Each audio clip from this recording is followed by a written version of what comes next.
You put them together, pretty soon you have an ingot of gold. And the ingot of gold has a different architecture than gold atoms, but it's made of gold atoms.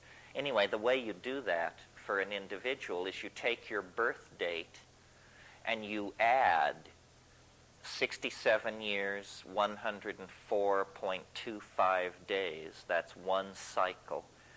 You add that to your birth date, and you enter that as the end date rather than December 22nd, 2012. You add that, you use that as the end date, and then you look back at your life. Now, what this implies is that at age 67 years, 104.25 days, you have an excellent opportunity to die. If you miss this opportunity, there won't be such a good opportunity as that for 67 more years. So you sort of have to, I don't know. I don't take this stuff seriously, and neither should you. Yes.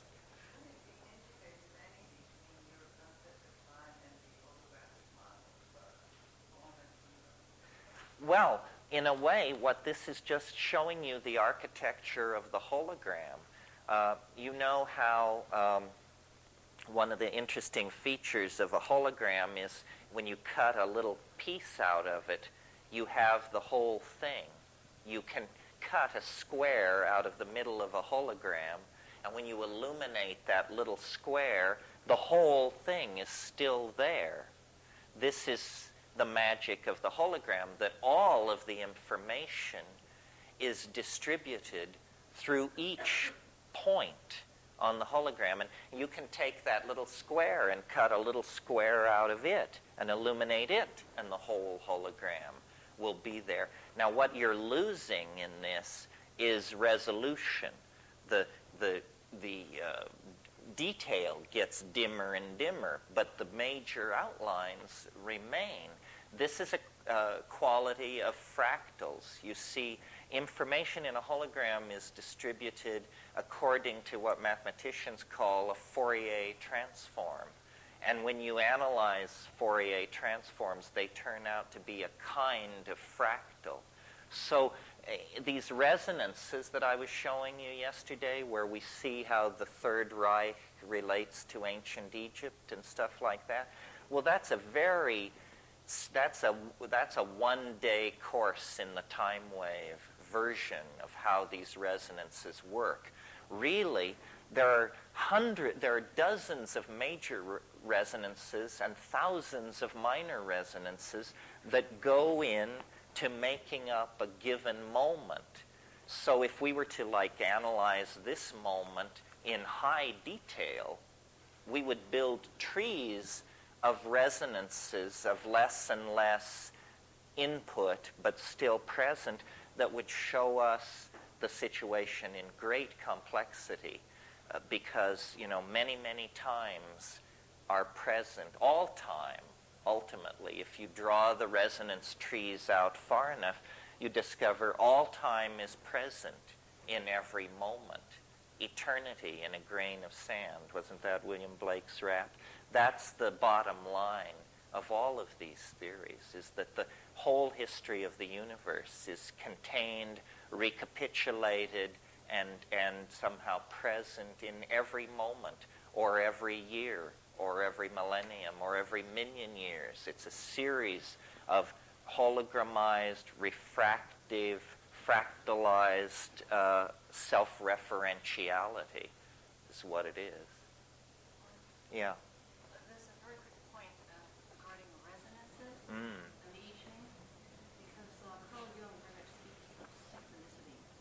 And more I feel that very rapidly you will be receiving, things will be revealed when it's the right, appropriate time and moment. And I think it's going to be speeded up. Each thing in its time. As sort of guidance in your work and so forth. Uh-huh. Each artist is guided if you're aware of the signs and omens and symbols. Well, in a way, I was very interested in synchronicity in my youth. That's sort of what got me started reading Jung. But the more time I spent reading philosophy, and especially philosophy of science relative to time, I came to realize that synchronicity, as presented by Jung, is not an explanation of anything. It's the name of a phenomenon, but it is no explanation. In fact, it tells you there is no explanation. The explanation is there is no explanation. It's simply synchronicity. P.W. Bridgman, in a book called The Theory of Natural Law, made a statement which has always guided me in this kind of model building. He said, a coincidence is what you have left over when you apply a bad theory. You see how that works? The only thing in the material of the I Ching, it says that when you consult the oracle, you truly are asking the question of the universe, of which it shall respond in echo. It's very much like E.T. And more my train of thinking is starting to see the response of the universe. And this is very Eastern in their mysticism.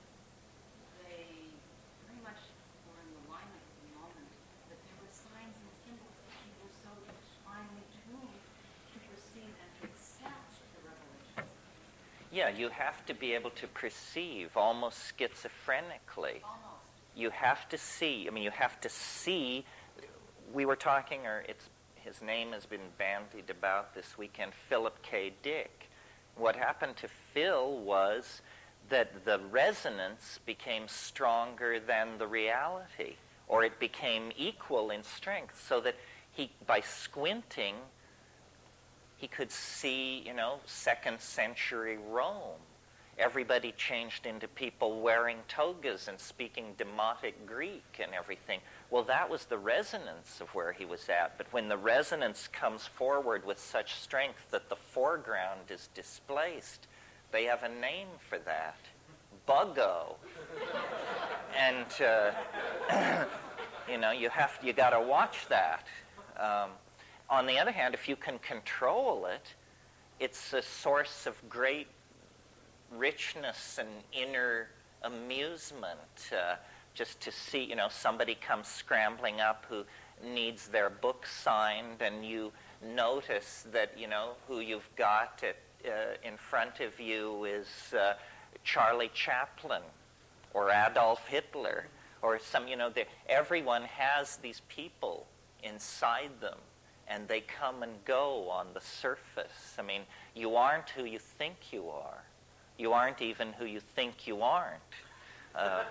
It's very, very tricky, yeah. So you could check the intensity of novelty over time through your graph. Mm-hmm. That's the idea, yeah, to map novelty. And it could be per person. It can be done. Yeah, because see, here's the thing. If there were only one wave, then it would be my difficult task to explain to you why we aren't all always doing the same things at the same time. How can, for instance, imagine a situation where on the day people land on the moon, you lose your job. Well, how you haven't really shared in this wonderful forward step into new dimensions of freedom. Instead, you've been reduced to poverty, misery, and anxiety. How come? It means that while the big wave was moving deeper into novelty, your personal wave was moving in the opposite direction. One of the great things, I think, is to have your own wave in sync or in resonance with the big wave. I've noticed that very strongly. Like I've been thinking for months and months that I needed to get a better disk drive. So finally I look at my bank account and I decide, okay, it looks like I can just squeak through and I'll get this thing. So I buy it, I bring it home, I flip on NPR and they say, sales of durable goods